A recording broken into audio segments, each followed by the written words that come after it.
Tetapi yang saya mau usulkan Pak, yang lebih strategis ketika saya ke daerah ke Aceh, masyarakat Aceh bilang, kayak mana kalau ganja dihalalkan?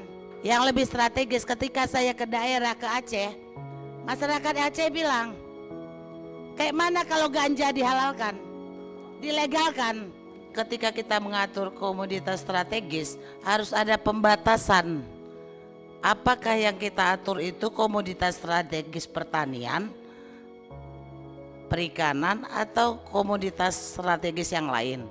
Karena ketika dikatakan komoditas strategis saja, berarti ini berkembang menjadi hal-hal lain yang termasuk yang dihasilkan alam atau yang bisa diperbarui.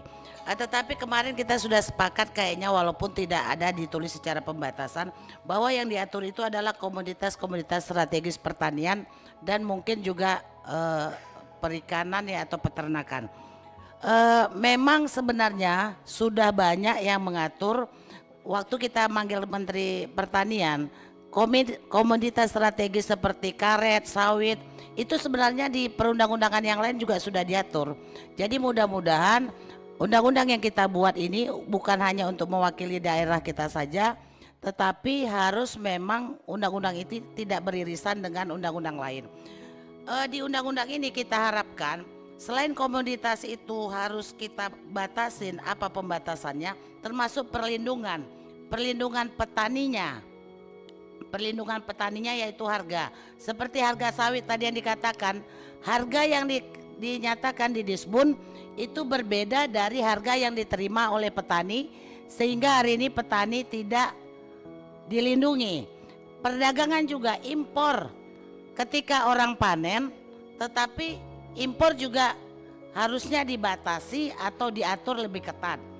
Ketika orang panen raya juga harus diatur, dan kehadiran negara ketika petani panen raya. Tetapi yang saya mau usulkan Pak, yang lebih strategis ketika saya ke daerah ke Aceh, masyarakat Aceh bilang, kayak mana kalau ganja dihalalkan, dilegalkan, tetapi untuk obat-obatan medis dan diatur kegunaannya dengan baik.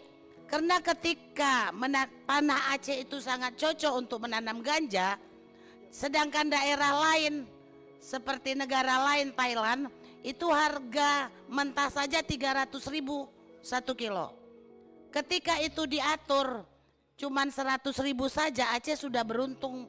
Mungkin Opsus juga nggak perlu kata mereka, dana Opsus. Jadi kami menitipkan bagaimana caranya ketika tanah Aceh itu subur dan ganja dibuang saja tumbuh, dan itu punya penghasilan atau punya sumber penghidupan di Aceh, tetapi diatur untuk medis, obat-obatan, dan sehingga menjadi sumber ekonomi di Aceh. Kami titipkan Pak, ini harus diprioritaskan karena ini sangat-sangat strategis. Siap. Terima kasih Pak, mungkin yang lain juga ada. Assalamualaikum warahmatullahi wabarakatuh. Waalaikumsalam.